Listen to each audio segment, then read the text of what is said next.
Also, you can hold off on trying not to use the chat. I don't think, so it doesn't pop up on the screen.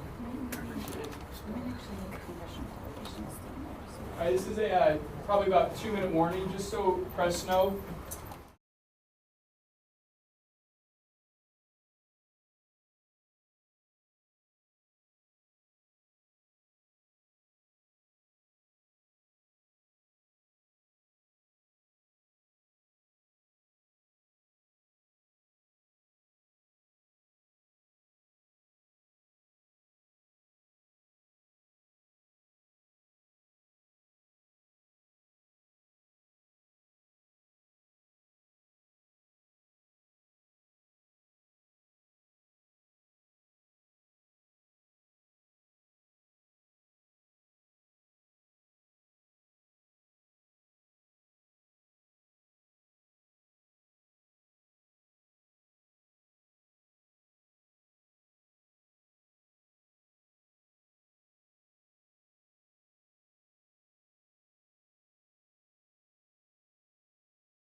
Good morning, everyone. I want to thank everyone for being here for today's update. I'll have more to say in a few minutes, but before that, I want to turn it over to Commissioner Morrison for a situational update. Commissioner Morrison. Thank you, Governor. Good morning. My name is Jennifer Morrison. I'm the Commissioner of Public Safety. This morning, the state of Vermont is in much better shape than we were at this time yesterday. That being said, we are still in active response mode and have multiple rescues ongoing. The hardest hit area currently is Lamoille County, where we rescued 32 people and numerous animals overnight. This brings the total number of rescues since Sunday to over 200, and we have facilitated over 100 evacuations. As I said, today we have numerous water rescues underway in Lamoille County, and we are compiling reports of damaged or destroyed critical infrastructure. Throughout the day, we will continue to have swiftwater and urban search and rescue teams staged across the state to address local requests for assistance related to life safety concerns. Generally speaking, rivers have crested and river flooding should wind down throughout the day. The southern and central parts of the state have seen floodwaters recede and the sun come out. These areas are quickly turning the corner to the recovery phase of this disaster. For now, things are stable in many areas across the state. I will continue to remind Vermonters that further precipitation is forecasted for Thursday and Friday that could bring significant additional rainfall. We have to continue to be vigilant and mindful that more flooding is a very real possibility. Currently, flooding concerns persist at the following locations: the Winooski River at Essex, the Lamoille River at Jeffersonville, the Missisquoi River at East Berkshire, the Otter Creek at Center Rutland, and the Arrowhead Dam in Milton. All rivers are expected to be below flood stage within the next 24 hours. Regardless of river levels, our waterways are not safe right now. The currents are fast, there is a tremendous amount of debris, and folks really need to stay off our rivers for the time being. I'm relieved to say that as of 8 o'clock this morning, no fatalities have been reported. This is undoubtedly due to two things: Vermonters' common sense and resilience, and the incredible dedication, professionalism, and hard work of our first responder community. I have deep appreciation and respect for all of our local, county, and state first responders. Thank you for your life-saving work during this disaster. We need to remain vigilant in the days to come, as many disaster-related deaths occur after the acute phase and during cleanup and recovery. Vermonters, keep your guard up and do not take chances. Numerous communities are under boil water notices. A list of impacted water districts can be found on the Vermont Agency of Natural Resources website at anr.vermont.gov/flood. I'm happy to report that statewide we are below 1,000 power outages thanks to the hard work and commitment of our public utility partners. Those returning to their flooded homes should take precautions when entering. Do not turn on your circuit breaker or use any power sources until you have had your system checked by a licensed electrician. For those with damaged property, please report your damages to 211 as we are collecting data for a possible federal disaster declaration. We need your information in order to paint an accurate picture of the extent of damage across the state. Homeowners should also contact their insurance company. If you are displaced from your home and need shelter, please call 211. There are numerous local and Red Cross shelters operating, as well as 3 state-run shelter locations. Lastly, the state has established a website for those wishing to volunteer in storm relief, vermont.gov/volunteer. People who wish to help are asked to register and not self-deploy. We are not asking for donations of items at this time. If you want to help, make a monetary donation to an established recovery organization, such as the Northern New England Red Cross or your local United Way. And I will turn things now back to Governor Scott. Thank you, Commissioner. We're grateful to be joined by FEMA Administrator Deanne Criswell. She and her team have been working around the clock to support Vermont's response to this catastrophic flooding. As well, I want to express my appreciation to Senator Sanders, Senator Welch, and Congresswoman Pallant for their outreach. I spoke with each of them over the last 48 hours, and as you can see, they're here, and they've made it clear they will work in Congress to help Vermont move forward. I also appreciate the number of messages I've received from fellow governors on both sides of the aisle, offering support and immediate help. And in a few cases, we've taken them up on that. President Biden also called to express his concern for what we're going through. He offered his full support and that of his team. And that's why Administrator Criswell is here today. This isn't a dog and pony show. We have work to do this afternoon. She's here on behalf of President Biden. And after this press conference, we'll be surveying damage as part of her and her team's work to assess how they can best help Vermonters. As I discussed yesterday, the flooding we've seen is historic. And as waters begin to recede, at least for the time being, we'll be surveying the damage done to infrastructure, homes, and businesses. And again, this may not be over. With rain in the forecast and nowhere for it to go, we could see waters rise again. So it's critical for Vermonters be aware of their surroundings, remain vigilant, and plan ahead. Although we're still in our immediate response phase and not quite at a point where we're focused on recovery, later today I'll be signing an executive order so we can expedite rebuilding through temporary regulatory relief, which will be critical for emergency response and infrastructure repairs. We'll have more information on that in the next 24 hours. Next, later today, Administrator Criswell, our Congressional Delegation, and I will visit some impacted sites surveying damage. I'll also be traveling later this week to many heavily impacted communities across the state. Before I turn it over to the Administrator, I want to once again thank all those working on the response and the thousands of Vermonters who are stepping up to help us get us through this crisis. I continue to be inspired by their resilience and humanity so many have shown us, from our first responders and rescue crews to neighbors checking on neighbors. I know we'll get through this by working together. So with that, I'll turn it over to the Administrator and once again thank her and her team for their tireless work. Thank you, Governor, and good morning, everybody. Governor, just thank you so much for inviting me to join you today on this assessment and your praise for the team that's been here working really hard.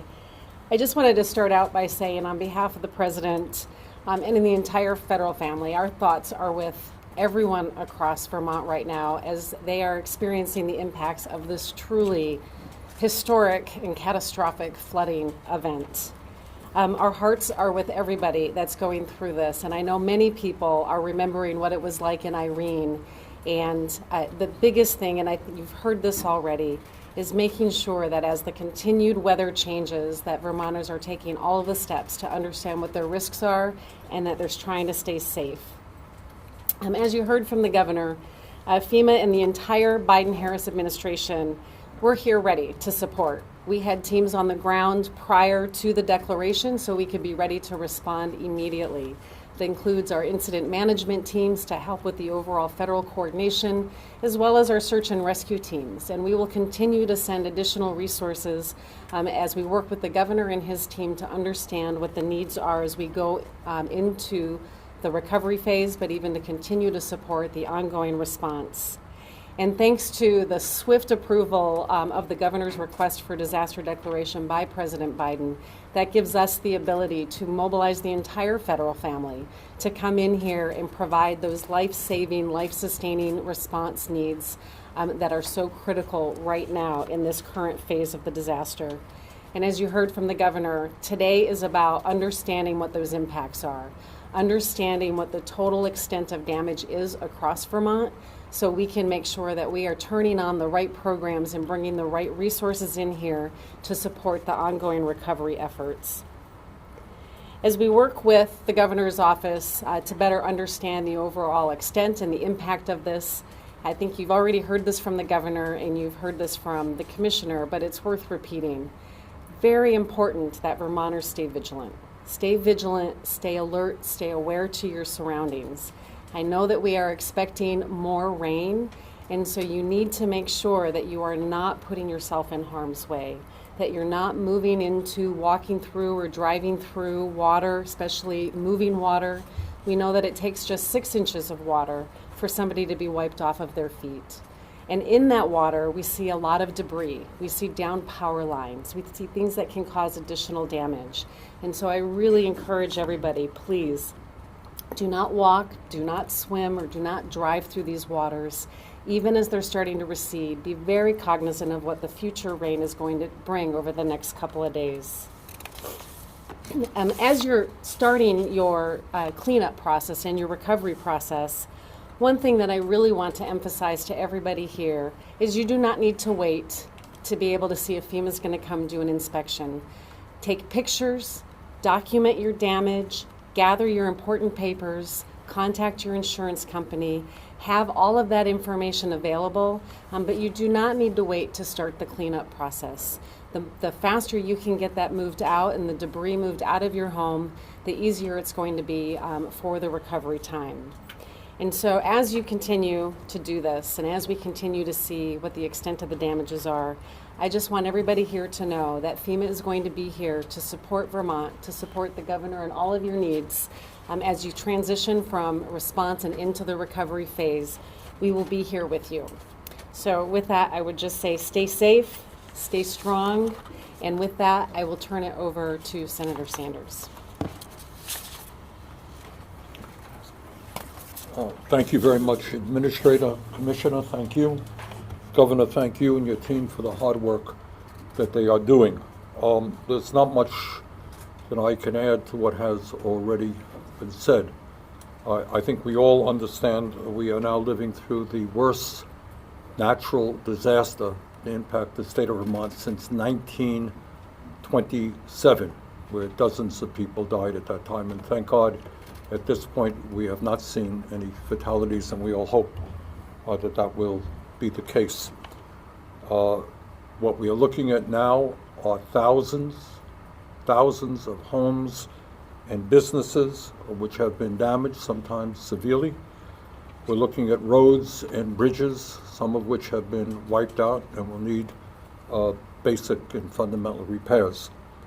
And I want to echo what everyone else has said here. Right now, as we speak, you have road crews and emergency teams who are working 24/7 to save lives and save property. They are incredible heroes and heroines, and we all thank them very much for what they are doing.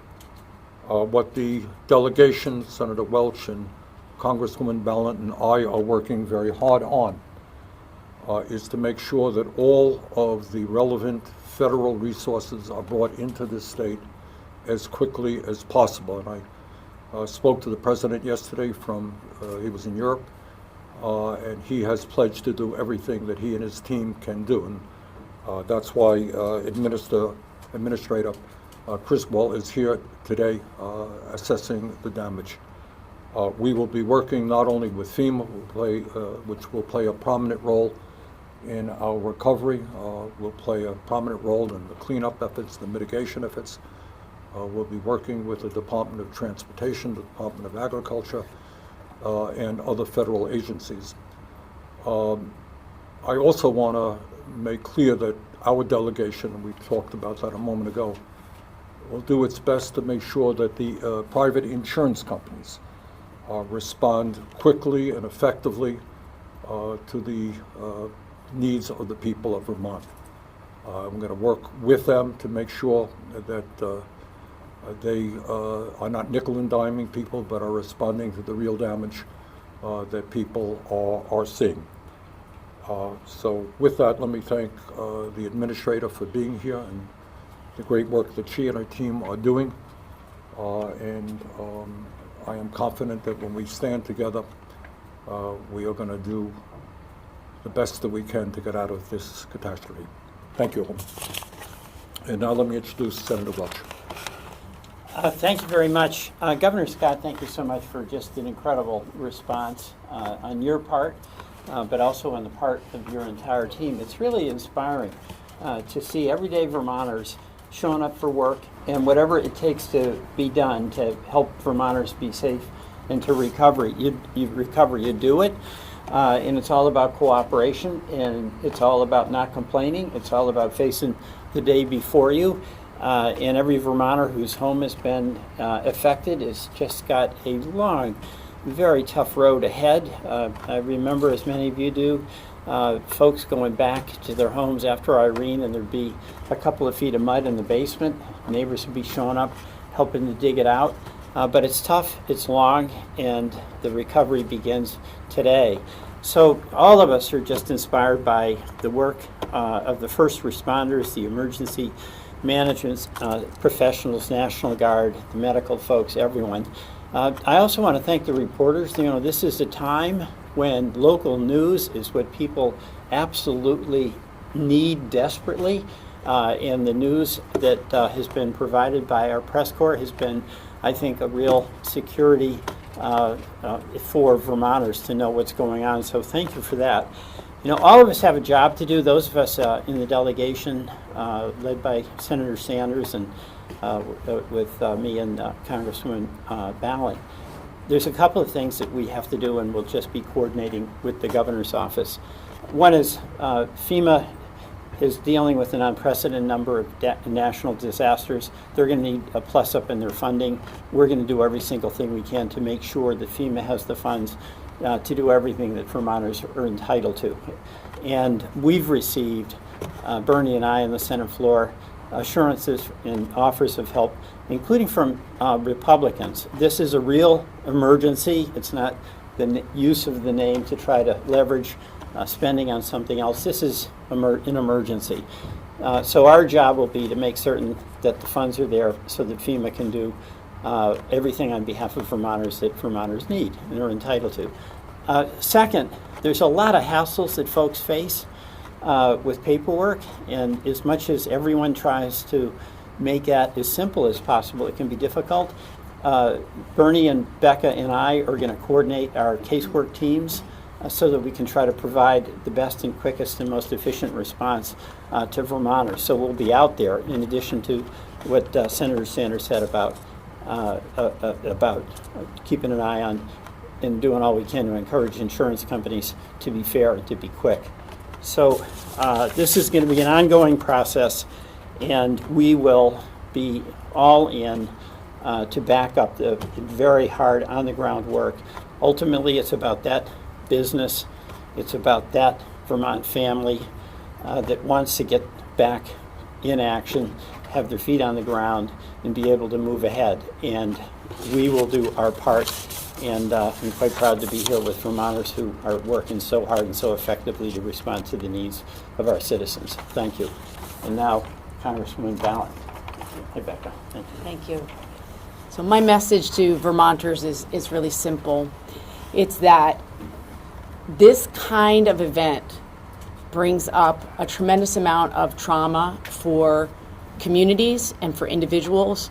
I know from speaking with people across the state in the last few days, they're still reeling from the pandemic, and this emergency has brought up memories of what happened during Tropical Storm Irene. We cannot overstate the impact that trauma can have on the lives, particularly of children and adolescents. So, as the governor said, you know, we have seen Vermonters stepping up to help out each other. I know that's going to continue to happen. You can sign up to volunteer on vermont.gov. Please do that. Don't self-deploy, as the governor said. Please be part of a coordinated event in terms of helping your neighbors. But on the day-to-day, what I'm asking Vermonters to do is be gentle with one another. This is a difficult time for so many, for families, for individuals, for small businesses, and also for farmers. As we were driving down from the airport, saw lots of cropland that has been destroyed. As we know, even on a good day, farming in Vermont, it's tough to make ends meet.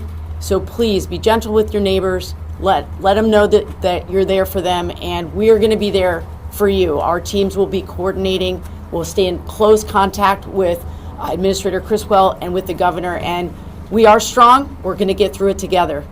Thank you. And the governor again. My apologies. Thank you, Becca. We'll now open it up to questions. You mentioned farmlands being flooded. Would that be something covered under the emergency declaration that's already been approved by the president, or do you need a separate USDA disaster? I believe there's some separation there, but I might.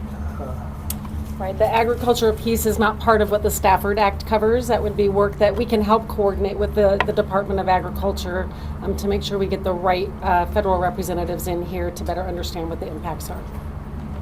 And Administrator, Senator Welch mentioned an unprecedented number of natural disasters.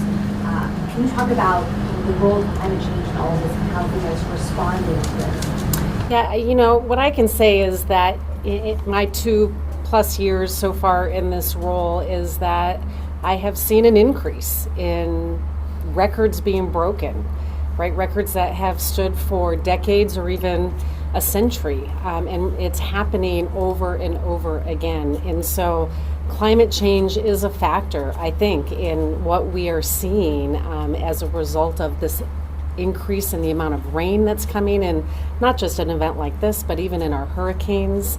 And we have to start to think about what is this going to look like in 10 years from now so we can understand what those risks are going to be.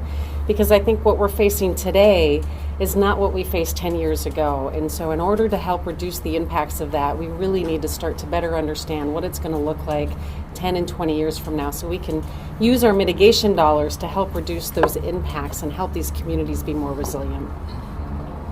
Are the rescues still happening? You mentioned the Loyal County, so those are actively happening, and where in the Loyal County is that happening?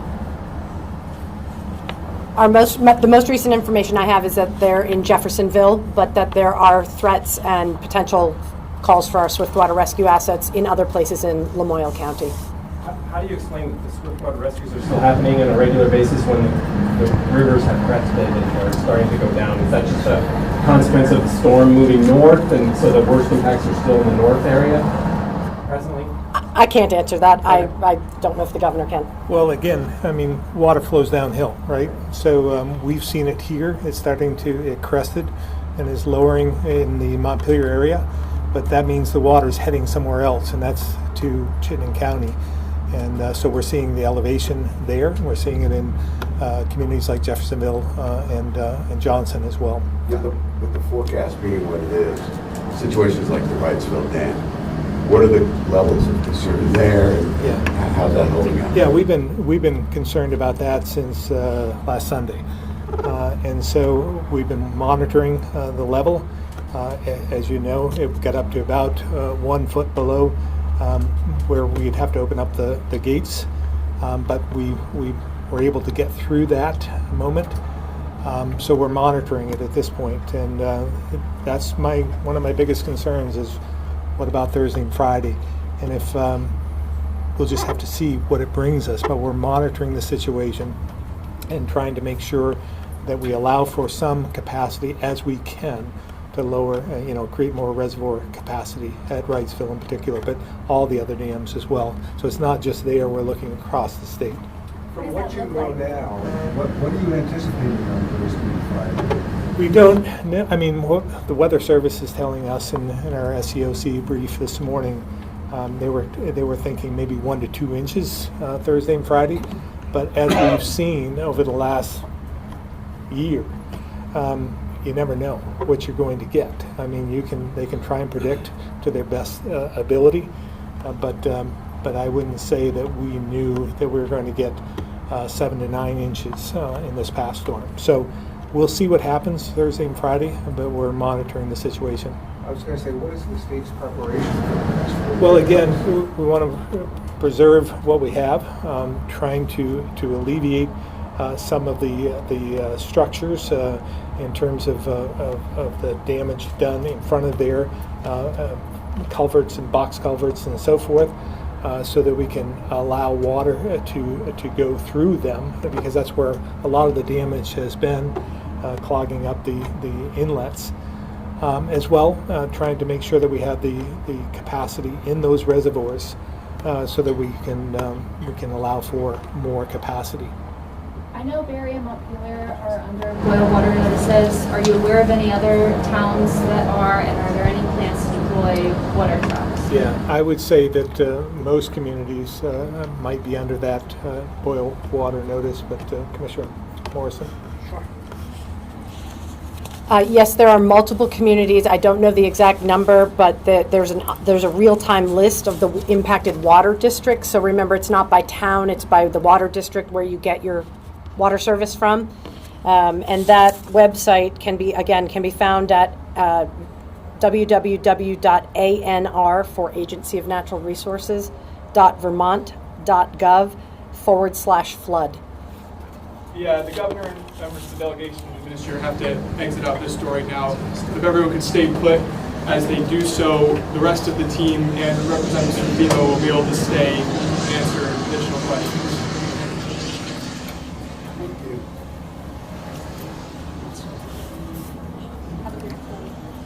We're staying. Oh, you're staying.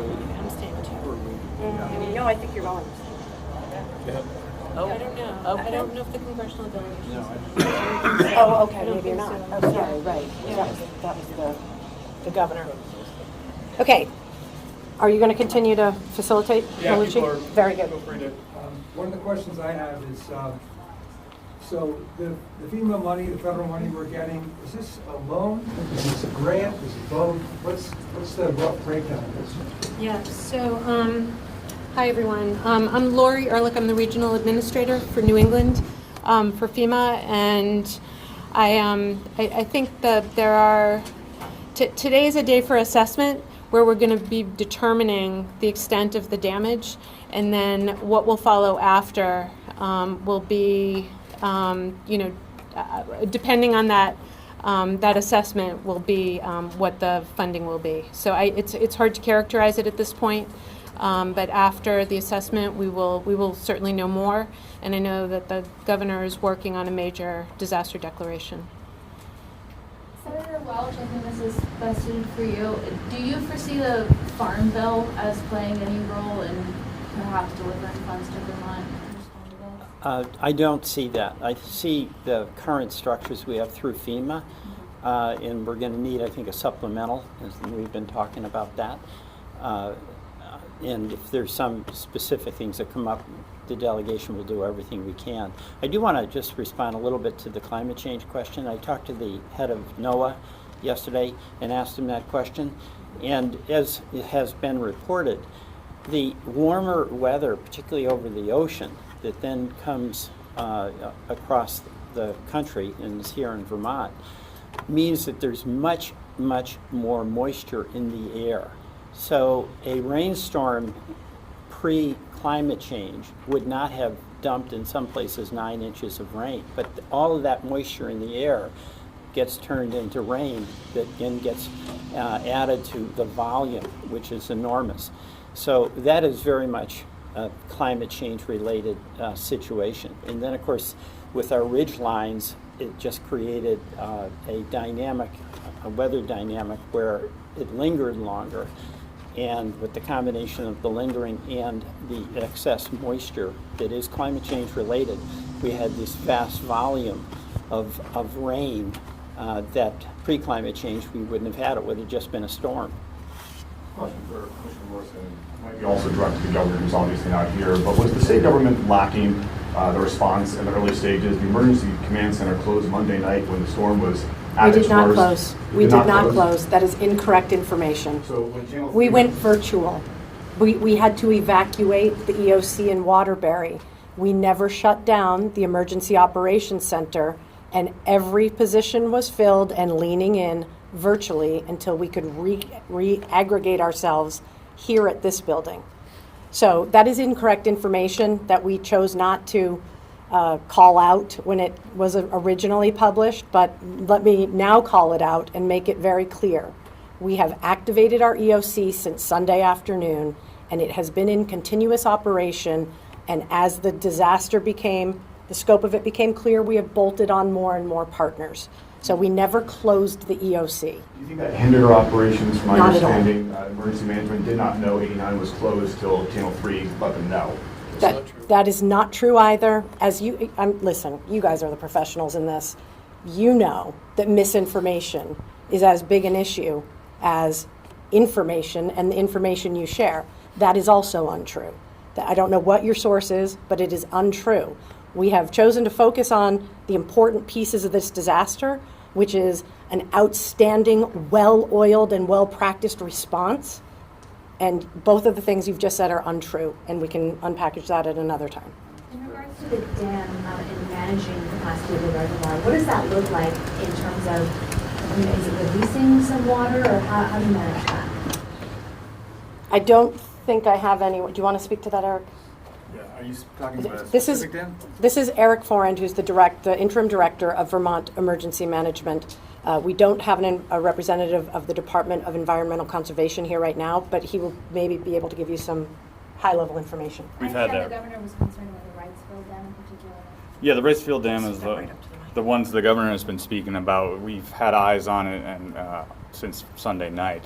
But what is happening is they get to a certain procedural step. The water's high enough, it has to go through the overflow.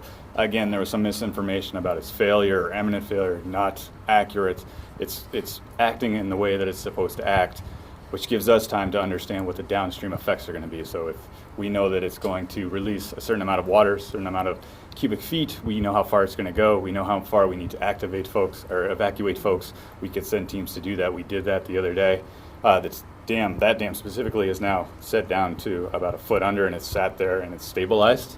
So we have different teams at different dams because in Vermont, one agency doesn't own all dams, so it's a concerted effort among a bunch of agencies and a bunch of different individuals. So we have those individuals here, and we are watching them. The governor seemed to be suggesting, though, that you were going to be lowering the level of the dams in order to create capacity. Did I misunderstand that? My name is Maggie Gender, and I'm the Deputy Secretary for the Agency of Natural Resources, which oversees Department of Environmental Conservation, Forest Parks and Rec, and Fish and Wildlife. So our attention was really focused on the 3 flood control dams in Waterbury, Middlesex, which is Wrightsville, and Eastbury.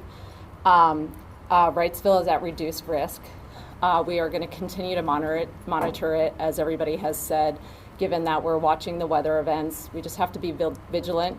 Our lead dam safety expert was sleeping at the Waterbury Dam Reservoir to release the dam floodgates and close and open them as necessary to keep communities safe. So when it comes to the Wrightsville Dam in particular, we're at reduced risk. We have been very fortunate that our facilities here in Vermont have withstood this pressure. It doesn't mean that we're not concerned as we move forward with more precipitation coming. So our dam safety program has been working with the Army Corps of Engineers to do an analysis, exactly like Eric just said, to understand that if more precipitation comes and we're monitoring these levels, what does it look like for downstream, so that we as dam owners can give the best data and information to emergency management so they know how to mobilize communities and keep everybody safe. So in terms of your question, we're not there yet, but the purpose of the way that the dam is set up is to withstand flood. And so it has its own mechanisms in place built into the structure to do that. So we call it the spillway.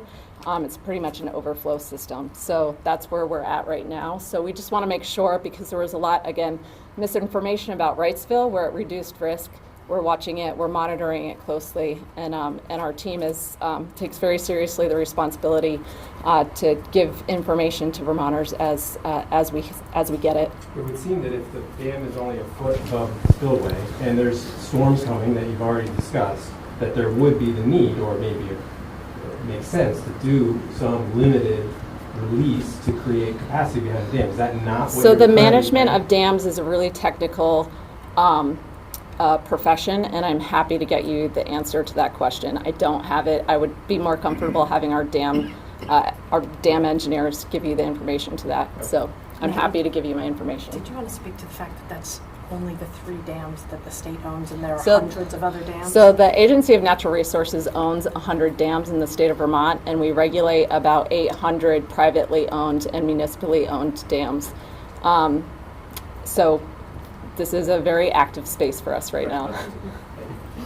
Commissioner Morrison, I think this is a question for you. What about healthcare infrastructure? Are hospitals accessible? Are they staffed? How is that looking right now? To my knowledge, they are all accessible. They are all staffed.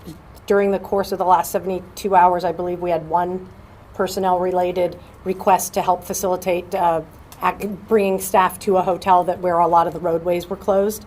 But to my knowledge, unless you shake your head no. The only other situation is a water situation at Copley that we're rectifying. They're under a boil water notice. So where? we're I'm sorry? Copley. So we are reaching out for resources to that, and it may be to FEMA, but we're working on that now. What about delivery routes and supply chain for essential goods? We can use food, medication, gasoline, fuel. Have there been any interruptions that you're aware of those deliveries to the state? Joe, do you want to backstop him? Sure. Yeah. On our side, from the emergency services and emergency management, no. We've had no issues. And I would just add to that, you heard me yesterday say that our first priority is the national highway system. Our second priority are arterial routes that feed that.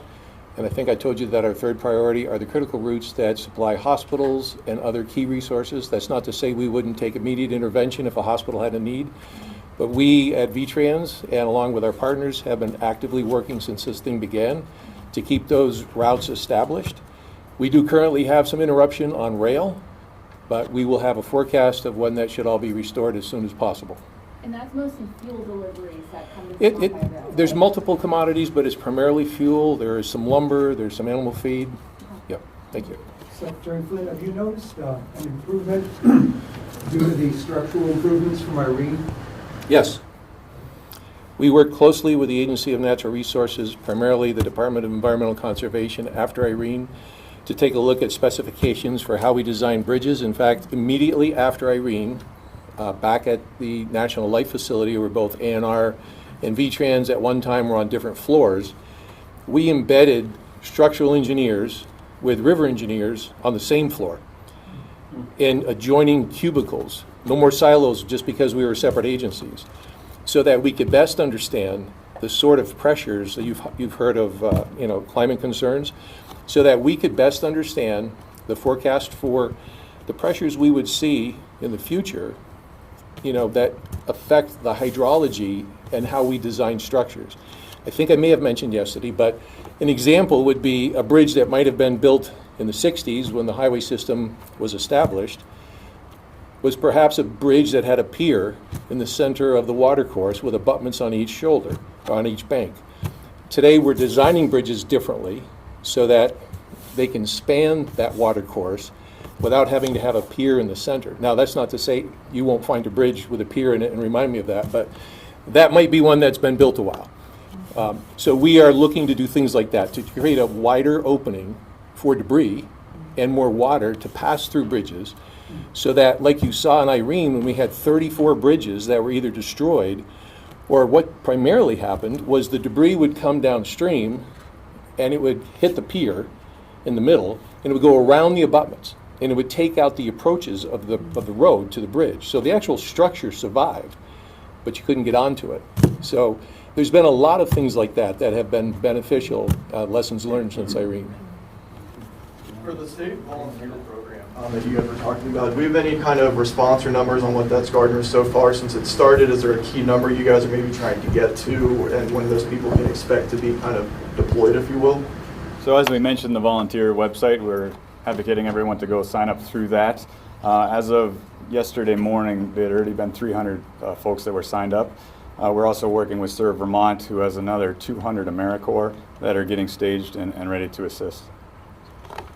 I'm wondering if there's someone who can provide a little more insight into the ongoing rescues, whether this is a situation where people are isolated because of damage to their homes, to their roads, or if there are people who are stuck in their cars. I mean, have they been there this entire time? Any other details you can provide? So I can't give you any details about what they're doing right this minute because my information is several hours old. I can tell you that last night, one of the rescues was someone who drove around a road that was meant to be closed and got into trouble, and they had to rescue somebody from a vehicle. There were 30 or so people and many animals rescued from residential structures in the Jeffersonville area. And I don't know if there was another one-off somewhere along the way. But as to what they're doing right this minute, I don't know. But if that's important to you, we can certainly get back to you on it. And I'm wondering in the shelters, how many people are relying on that shelter? Do you recall the numbers? I don't. We do have census data that we can provide you. We have census data as of the activity last night, and we can get that to you if you're interested in that. We can get you the information for the state-run shelters, and we are in the process of collecting the information for the locally run and the Red Cross-run shelters. So some of the homeless hotels have been flooded out. As far as you know, have those folks been able to relocate to some of the shelters, the state shelters? I don't have that information. I think that would be an Agency of Human Services question. Jen, you said something about urging people to stay off of the waterways of the state, and obviously I understand not going through areas that are flooded in cars and walk, but in Montpelier yesterday there were all manner of people taking to kayaks and paddleboards and canoes, and these people, some of them have businesses they're trying to check on. I mean, are you urging people, can you clarify what you're urging them not to do? You don't want them to be doing any of that? No, it's not safe. I mean, it's do so at your own risk. There can be downed electrical lines, there can be oil, gasoline, other hazmat materials in that water that's flowed over the waterways. There can be street sign metal spikes that you could slip and fall on. I mean, there's all sorts of hazards in the water when you can't see to the bottom. So our recommendation is stay out of flooded areas and stay off the rivers until we get to a place where the currents have calmed down, the water's not so churned. Right now everything is brown, you cannot see, and the debris is been abated to some degree. Could I just add? I have updated shelter numbers of folks. These are the active shelters. Jason gives the governor's chief of staff. Barry Auditorium, 58. Cavendish School, 0. Hartford High School, 3. Ludlow Community Center, 8. Northern Vermont University Johnson Campus, 30. Rutland Senior High School, 4. Smuggler's Notch, 45. Woodstock EMS Building, 0. I can ask the question for the Deputy Secretary. Has there been any sort of mitigation or cleanup efforts of any fuel or oil spills? I'm thinking particularly home heating tanks that have been Sure. smashed. Yeah, so we have as Commissioner had mentioned, we have on our website, we have created a flood portion of that. And that's a space where we're going to educate Vermonters on what to do about drinking water, septic and wastewater, hazardous materials. And so we have one-pagers on instructing folks on what to do with that, and we'll be working with our partners, both contractors and other state and federal agencies to participate in that cleanup.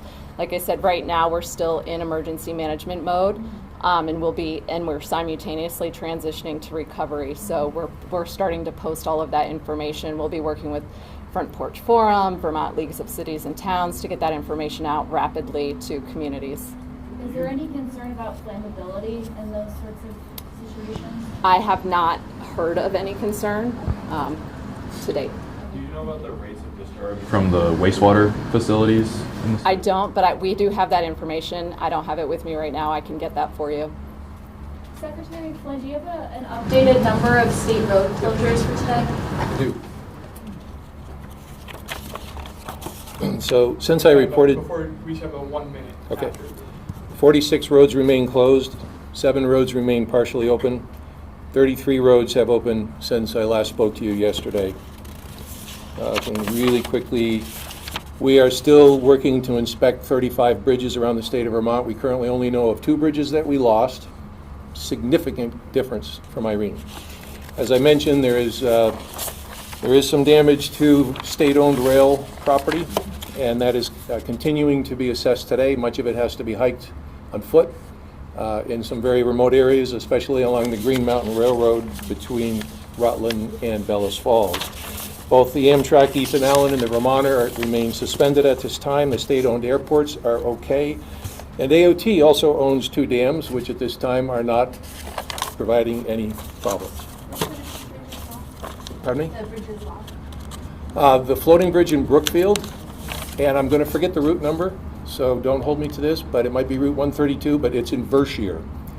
We're still looking for the bridge, but we're not going to put it back. We just are curious where it went to. And I'm sorry, the second number you said was partially closed roads, what was that number? 7. So what that means is one lane restriction, yeah. Open for traffic, but restricted. Question for FEMA. I might be getting ahead of myself here, but are there any thoughts of redrawing or rethinking flood zone maps in the future? So it's a great question, and it's certainly something that FEMA is working on nationally.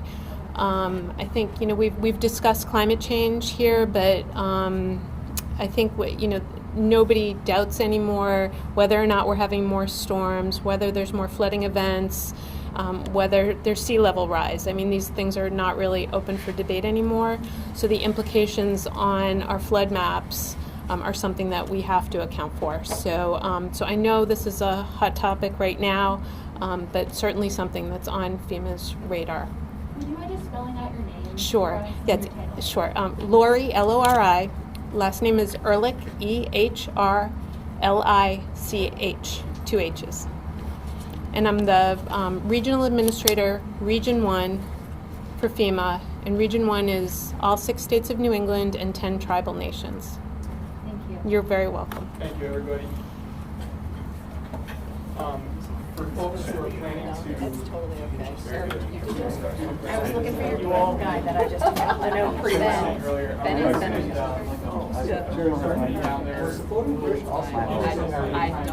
I don't remember that. I can get you the answer right away. I was stationed in the southeastern part of the state.